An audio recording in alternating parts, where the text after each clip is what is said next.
I'm Dr. Allan Perel, and this is Conversations in Medicine.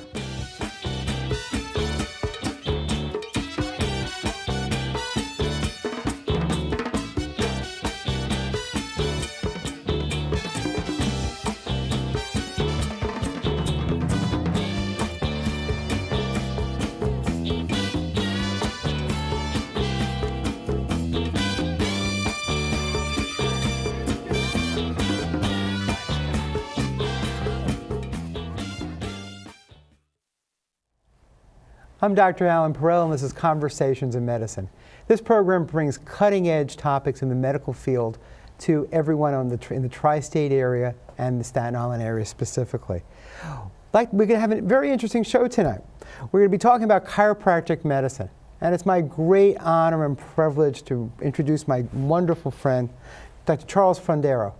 Dr. Fundero is a chiropractor. He's the president of the Brooklyn Chiropractic Association, and he's been in practice for over 30 years. Welcome. Thank you. We're going to start with the beginning. We have a wonderful audience, very well educated, and we've done this before. And sometimes when you see the word chiropractic, there's a lot of syllables, a lot of letters with that. What is the science of chiropractic, and what does it mean to be a chiropractor? Okay, so chiropractic is adjusting the vertebral segments to their proper juxtaposition to relieve nerve interference. So basically, there are things in the spine, and there are holes in the body, and you want everything to be open and as loose as you can. Right, you want them to be lined up so that they don't press on the nerves. How do you become a chiropractor? Well, you have to have a 4-year degree from college. I have a Bachelor of Science in Biology and Chemistry from Wagner College. And then you apply to chiropractic school, and it's a 4-year degree, 4-year program, a doctorate of chiropractic degree.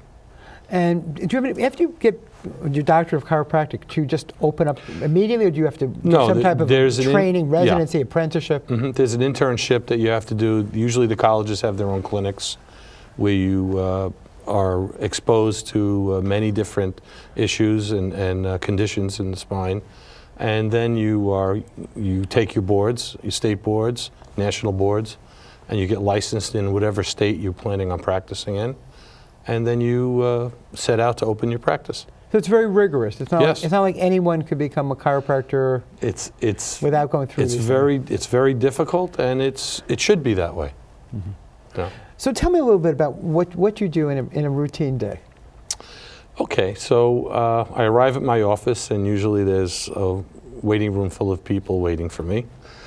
And we start to adjust. I mean, we'll go into into a room. I'll look at a patient's chart, ask them how they're feeling that day, ask them to grade their pain into various levels, and then we'll try to make some corrections, try to give them some relief. We also do physical therapy in the office, so they'll get electric stim with a hot pack or cold pack depending on the condition. They'll get maybe ultrasound, sometimes they'll get traction, and so on. So tell me a little bit about a chiropractic adjustment. Because sometimes in the vernacular, people will use unusual words for that, cracking and this and that. And as physicians and healthcare professionals, we don't want anything cracked. I don't want this table cracked. I don't want my jaw cracked. I don't want my tooth cracked. I don't want anything cracked. So tell us a little bit about what kind of quirky things about the wording people use. It's very interesting. It's something that we don't like when a patient uses the word crack, but they love to use that word. And one of the reasons we don't like them to use that word cracking is because when they tell their friends, oh, I went to my chiropractor, I got cracked and it felt so good, and the friend says, oh, I don't think I want to be cracked by anybody. So we try to get them to use the word adjustment. We try to get them to use the word release, and then it works out a little bit better. What kind of patients go to you? You talked about pain before, but let's be a little bit more specific. Maybe let me ask you, how do people get to you? Okay, well, typically they're referred by friends, by their physicians. We get referrals from neurologists. We get referrals from neurosurgeons.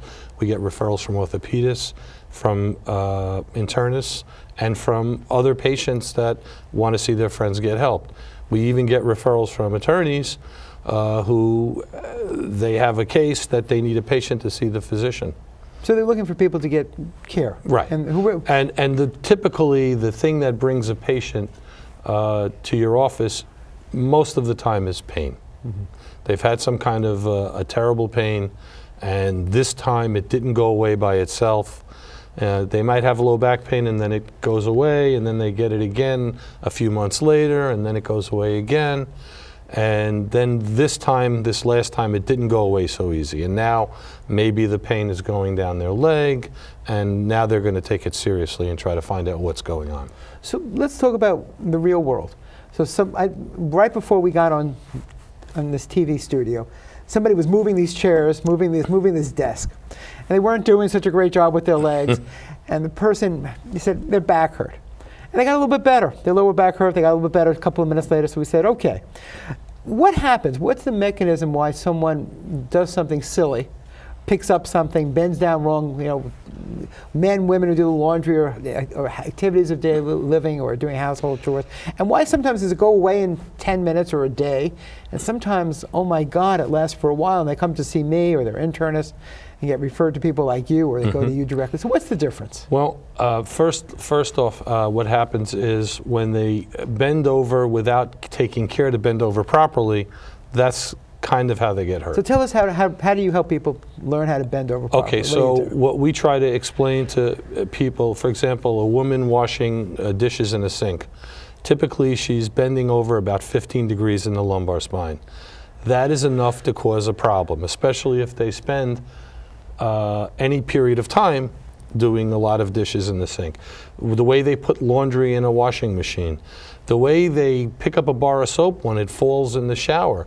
If they don't do it properly, if they don't bend their knees properly, keep their back flat, and try to roll forward on their hip joints. So tell us, go over that a little bit more, because that's Sure. something we could all do. Okay, so when you lift anything of substantial weight, you're supposed to lift, keeping the weight close to your body, bend your knees, keep your back flat, keep your abdominals tight, and lift carefully like that. When people bend their back to lift, or when they, for example, taking luggage out of a trunk of a car is a big offender. If they just lean forward and do it, the back is at risk, especially if the luggage is either heavier than you would think it is, or it gets stuck on something as you go to pull it. That's when you get injured. If you lift by bending forward on the hip joints and you keep your back flat and your stomach tight, there's less chance of an injury. You take that problem at L5-S1 and L4-L5 out of the picture. The lumbar spine. Yes. So it's all mechanical. Yes. And I'll tell you something interesting neurologically. Your brain knows the weight of something you're going to pick up, or at least assumes it is, and gives you the amount of strength. It comes from your head, not only from your arms and legs and back. It tells you if I'm going to pick up a 50-pound item, I prepare myself for a 50-pound item with muscle memory. But when you get an unexpected load, Exactly. that's when you become injured. And even if it's too light or too heavy, Yes. the amount of effort you have there, it's not right, and that's what happens. So it's very, very interesting. So if someone does have a pain, we'll call it a sprain or a strain that might last a day or two, what does that mean? And again, we've got models. Again, that probably wouldn't be on this model because it's more muscular. But what's actually happening to them? So the muscle becomes in spasm, and it triggers back into the cord and causes the muscle, it causes pain, and the pain causes more spasm, and you get this pain cycle with irritation in the nerve, and what we need to do is get in and break that pain cycle. How does it end? How does it, before we even get to the more intractable or difficult cases, why does it go away? Sometimes you just turn a certain way and the pain goes away, and you're lucky that time. And as these things come back a second and third time, typically they don't go away so easy, and that's when a patient looks to seek treatment. So that's really, there's a weakness in that area. Yes. If it's happened once, you have to be careful that it won't happen again. That's if it does, the second, third, or fourth time might be more injurious to yourself. So when someone goes for we talk about the term rehabilitation very commonly. and the different kind of rehabilitative experts. And as a neurologist, we are more thinkers, medicine's out. Most physicians, other than surgeons, really are in that realm. So the idea of someone who's actually laying on of hands, getting people better, that's all, in my own mind, some forms of rehabilitative therapy. Tell us the different forms and give me a little idea. When would someone go to a chiropractor versus going to a physical therapist versus going to an acupuncturist versus going to a massage therapist? And are they mutually exclusive? Not necessarily mutually exclusive. No, sometimes they work hand in hand. I mean, as a chiropractor, we feel like we're the experts on the spine. We feel like we're the disc specialists, and we treat the spinal conditions: neck pain, back pain, mid-back pain, pelvic pain sometimes. We do venture off into other areas, but we won't talk about that now. No, but and you've done some work even with people releasing people with carpal tunnel syndrome, people with jaw pain. Right, we treat carpal tunnel, we treat tarsal tunnel, we treat TMJ. Sometimes the TMJ and the cranial work has a big effect on headache patients, along with adjusting the cervical spine. And not everything works with everyone. No, there are no absolutes, you know, and sometimes you have to create a treatment program for a patient that what works on 8 out of 10 patients might not work on those other 2. So you have to figure a way to try to make your things work, your treatment work for that patient. So let's go over some common words that we hear. And you've got some wonderful models, and you'll help us out a little bit. We talked about the spine. And the spine has 3 parts, as you know, the neck, middle, lower back, cervical, thoracic, lumbar, and I'll let you do that. But tell us a little bit, we hear the word disc so much. And you have the best model I've ever seen in my career, and I've been doing this for a long time, with a disc. And I wanted just to show, because there are different words. Let's go over, there's words called degenerative discs, there's a word called bulging discs, herniated or protruding discs, extruded discs, whatever words we want to use. But try to show the people who are watching, because everybody, except for if you're under the age of 20, everybody watching the show has something going on with their back at one time or another. So let's go over some things. And what part of the spine is this? Okay, so this is a typical lumbar vertebrae. That's the lower back. The lower back. And this is a nice, healthy disc, thick, juicy. When we take an x-ray, if we see this, we're happy. A lot of times we don't see that. We see things more like this. Now, on a regular x-ray, you won't see the disc, but what you could see is the space that the disc creates between the vertebra. On an MRI... Why do we have discs? Okay, well, they are the shock absorbers. They also function to hold the lumbar vertebra, or each of the bodies of the vertebra together. And they, by the way, discs they don't slip. And this is a very bad terminology that we have for at least 30 or 40 years, you know. The slip disc. The slip disc. They don't slip.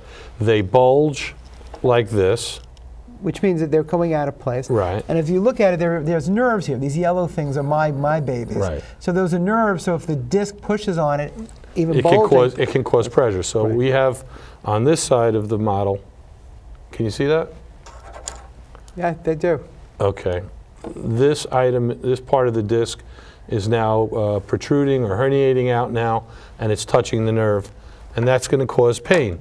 And the pain that it causes is a pattern that we expect from different levels. We expect pain in different locations. So, for example, if you have an L5-S1 disc bulge or protrusion or herniation, something that's contacting the S1 nerve root, it's going to cause typically pain down the back of the thigh, the buttock, and the leg. Sometimes even numbness on the bottom and the side of the foot.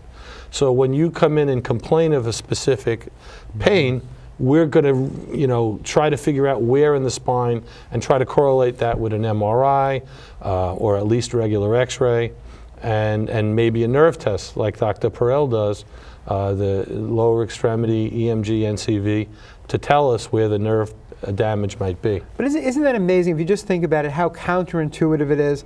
Or maybe it's not, where if you pinch a nerve or a nerve gets compressed or pushed all the way up in your lower back, you might have problems on the bottom of your foot. Yeah, well, that's the how way we're connected. That's the way we're wired. That's like the hip bone's connected to the tailbone. So the idea that we're able to, so many things can happen. I have so many patients coming with numbness in their foot, pain, and maybe they have some, and we look at reflexes, and maybe we'll go over the exam in a couple of moments. But the idea that something all the way in your lower back, mid-back, or neck affecting your arms can be so far away, 3-4 feet away, because of what's happening. So we talked about the disc itself. What is arthritis? When everybody has arthritis, and everybody uses the term, I have arthritis. What does it mean when someone says you have arthritis of the spine? So for example, arthritis is a very general term, and it means a lot of different things. And there are many words that we doctors use to describe arthritis or to call it the same thing: spondylosis, degenerative disc disease, and so on. So typical arthritis in the lumbar spine would be in this facet joint. A lot of people have facet joint arthritis. That's a common line on a report from a radiologist.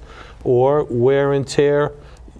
Sometimes you see arthritic spurs into where the nerve comes out. It could affect the foramen, or they can be in the front of the vertebral body too, where they don't compress the nerve. Narrow disc spacing is also considered to be arthritis, and there's something called eburnation, another term for arthritis, and that's what you see, traces of the eburnation on the body of the vertebra. So arthritis, arthritis specifically, what does it do? It reduces the flexion, extension, how far you can move forward, back, to the side. Right, it makes the joint more difficult to move through its normal range of motion. As a chiropractor, how we try to treat facet arthritis is we use a traction table. So tell us about some devices. Okay, so in the office we have traction tables, and what we do is we strap the patient's legs in, and we extend the table, and then we try to hold the vertebra above and try to move the table below. We try to put the facet joints through their normal range of motion. That frees the joints up, and these facet joints are very pain-sensitive joints, and they also have a bursa that can compress the nerve as well. Bursa is like we talk about bursitis. Right, it's a so it's a sac of fluid-filled, partially fluid-filled sac. If it's irritated, there's more fluid, it makes the joint harder to move. And chiropractors really adjust facet joints to reposition the vertebra. So when we do these traction techniques, frequently you'll feel, I won't say a crack, but a release. Okay, and you can feel these things, and it's wonderful. And the patient generally feels some relief, instantly when we do that. We also use, in severe cases, we have something called a disc decompression machine. And in that machine, we're trying to take a disc that's compressed and try to decompress it somewhat. Try to take pressure off the disc so it can absorb fluid. We lose the blood flow, direct blood supply to the disc at an early age, in your 20s. So how is this disc going to ever repair itself if it's compressed and there's no diffusion of nutrients going in and out of the disc? So when we use the decompression machine, we're trying to decompress the disc, allow diffusion to occur, nutrients to get into the disc, so that some repair may occur. And it's also a little bit of a vacuum effect too. Right. You get a little bit of space, sometimes it gets sucked back in a little Exactly. bit. And all we're looking to do really is to take this compressed nerve and just create a little space. So even 1 or 2 millimeters of space will make all the symptoms go away. Right, just a little space will help alleviate the symptoms.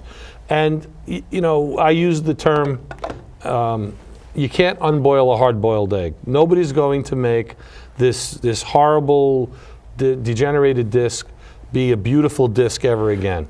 All you can try to do is decrease the pressure on the nerve, try to create enough stability in the disc somehow so that it doesn't immediately go back and cause pressure on the nerve. So let's go through really some high science, because our audience are the smartest people I know.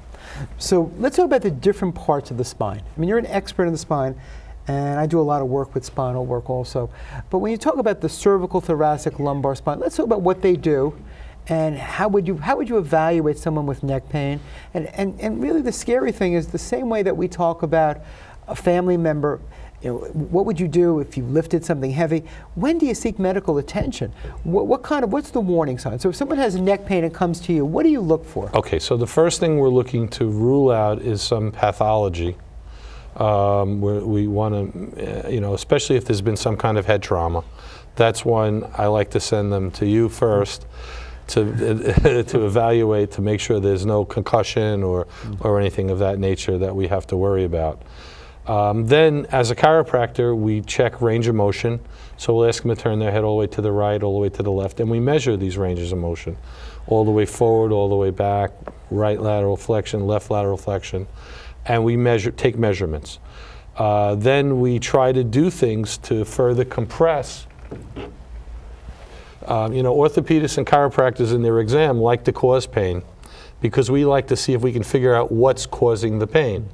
So we'll put some pressure, and this is not really the skull, but this is the bottom of it, and we'll push down to try to see if we can reproduce the pain. If we can reproduce the pain, that tells us it's something we can deal with. When we do that, it's called a foraminal compression test, and it shoots the pain down the arm, for example. Now we know what we're dealing with and where we have to look back to the spine. We also check reflexes for the motor component of, as Dr. Perel knows, the biceps, the brachioradialis, and the triceps reflex. So there are reflexes to every muscle. Right. And you take that reflex hammer, you can tap different muscles and it moves, and not just your knees. Everybody thinks Yes, it's just your knees jump, but every muscle has a reflex. So you're hitting the tendon, you're shortening it abruptly, and then it jerks back. A stretch reflex, yes. Right. And then we also check sensation from side to side. So we'll say to the patient, and the arms will be exposed, and we'll say, does this feel the same as that? Does this feel the same as that? And each area corresponds back to the neck in a different location. So between the reflexes and the sensation and pushing down to try to create a pain, to see where the pain is coming from, it gives us a really good idea of what we're dealing with. And then, of course, we get x-ray.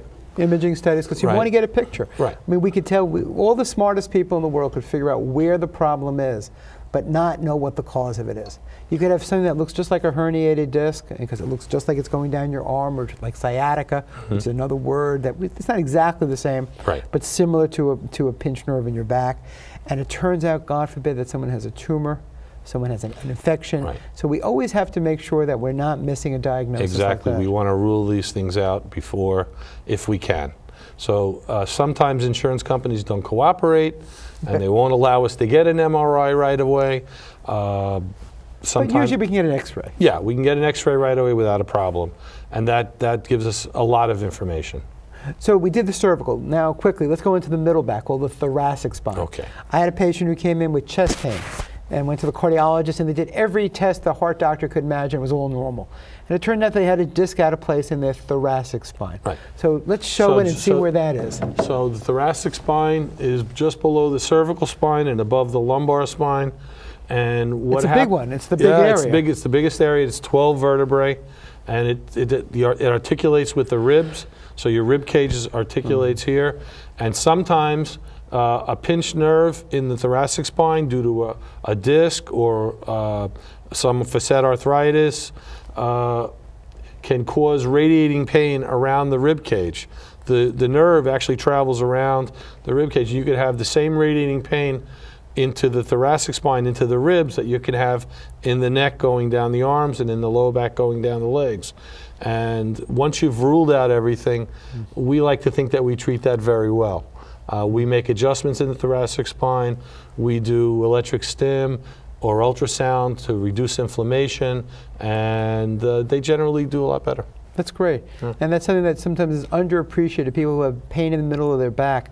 I see so many of that when we call the wing bone or the scapula, where there's a lot of pain, especially people who play ball, tennis. Well, a lot of the pain between the shoulder blades actually is coming from the neck. Typically, they've had some kind of trauma, and instead of having a normal curve in the neck, which is this way, they'll tend to lose that curve. And the reason for that is the muscles and the ligaments along the front of the cervical spine are very thin and flat, And back here in the back of the cervical spine, you have lots of levers for attachment of ligaments and big muscles. And then you have this bowling ball up here, your skull. And when it gets whipped around, there's no comparison to from the front to the back in strength. So what you have is micro tearing along the front of the cervical spine of this ligament. And after some time, 10 years, 15 years, you'll start, if you take another x-ray, not only will you see the loss of the shape of the curve, but you'll also see that there's spurring. And the spurring is the calcified ligament that was torn out of the spine. If you don't do anything to help this curve issue, we call it a cervical kyphosis, you end up with these chronic muscle sprains here. And to get to the point, it also, these muscles that insert at the back of the occiput also insert between the shoulder blades, and that's where you get a lot of that pain as well. And I think the term military neck, some of those things where you get this military really neck spasm. or straight spine, but sometimes they actually come in completely reversed. So when you see a patient who's sort of hunched over a little bit, we're always worried about our older patients having osteoporosis. Are you concerned when you do adjustments to patients about them having thin bones? Of course. So every patient, you have to evaluate every patient's condition, the strength of the bone, the muscularity of the patient, and you deliver a thrust with that you're concerned about that. And sometimes we use a different tool called an activator. In an older person who has a lot of osteoporosis, we use the activator. Sometimes we just do stretching techniques. We might not give a thrust. We won't adjust that person the same as an 18-year-old baseball player. Absolutely. So let's go back. Someone goes to a chiropractor, referred to a chiropractor, and they've had pain. Many people do well, some people don't. What's a reasonable time frame? And there's a concept out there, once you go to a chiropractor, that you're going to be at a chiropractor's office for the rest of your life. Is that a true or false? So tell me, let's go for the first one. Okay. How long is a reasonable trial? I mean, for an acute problem, 6 to 8 weeks is sometimes they get relief on the first visit. Maybe you don't solve the whole problem on the first visit, but if they get significant relief, you're on the right track. So 6 to 8 weeks, there should be at least a 50% reduction in pain.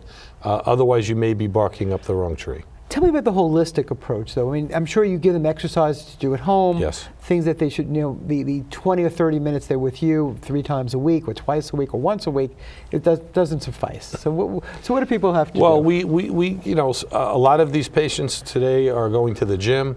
The first thing I want to know from them is, what are you doing at the gym? I don't permit my patients to do bent over rows because their backs are always at risk. I don't permit them to do regular squats. I prefer that they go lay on their back and do a hack squat maneuver. There are just too many things that can go wrong with a regular squat. So there are certain exercises I just won't allow them to do. We could figure out other ways to get the same development where there's no risk or less risk of having a problem. And so you teach them these techniques, we go over them, and yes. that helps them in the future. Back to that quick question, does someone have to go to a chiropractor for the rest of their life? The answer is no, of course. Okay. And most patients come until the pain is subsided, because pain is what usually brings them to the chiropractor. Now, I will tell you that maintenance care is something, that's a big issue. Insurance companies don't like to pay for maintenance care. But maintenance care, I would rather see somebody, get them out of pain, see a hot sciatica, maybe 20, 30 visits, whatever it is, get them out of pain, and then I'd like to keep them there. Right. I don't want to see them again when they have that same pain again. Why should we wait till it gets to that point again? Absolutely. We're coming to the end. Okay. And I want to thank you for being here. And I'm glad that we're able to take hopefully some of the mystery out of it. Long word, chiropractic, chiropractor, what's the difference between different things? But for our patients and our audience out there, the idea of how someone's going to do, we're going to continue the treatment, getting them better from their acute pain, long-term benefit is really what we're looking for. Yes. And chiropractic is a wonderful modality in that armamentarium. Thank you. So Chuck, thank you so much for coming. It was a pleasure to see you, and always a pleasure to work with you. Thank you.